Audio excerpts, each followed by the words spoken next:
ప్రియ దేవుని బిడ్డ, నేటి వాగ్దానాన్ని చూడు. యెహోవా నేడు నేను ఐగుప్తు అవమానము నీ మీద ఉండకుండా దొర్లించి వేసి ఉన్నాను అని యెహోషువతో చెప్తూ ఉన్నాడు. యెహోషువ 5వ అధ్యాయము 9వ వచనము. అక్కడ గిల్గాలు అనే పేరు పెట్టబడింది. గిల్గాలు అనగా దొర్లించడము లేదా తొలగించడము.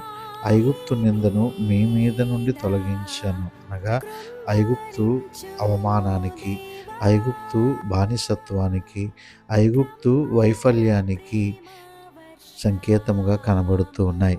ప్రియ దేవుని బిడ్డలారా, ఈరోజు ప్రభువు వారికి తోడుగా ఉండి తండ్రి అయినటువంటి దేవుడు వారిని నడిపించి వారిని పాలు తేనెలు ప్రవహించేటువంటి ఆ గొప్ప ఆశీర్వాదకరమైనటువంటి ప్రదేశానికి నడిపించాడు.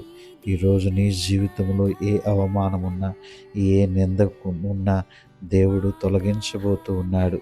దేవుడు నిన్ను ఆశీర్వాదకరముగా ఉంచబోతూ ఉన్నాడు. నీవు నిందలలో ఉన్నానని, అవమానంలో ఉన్నానని కృంగిపోవద్దు. నీ నిందలను, నీ అవమానములను ఆయన నాట్యముగా మార్చబోతూ ఉన్నాడు. దేవుని స్తుతించండి, ఘనపరచండి.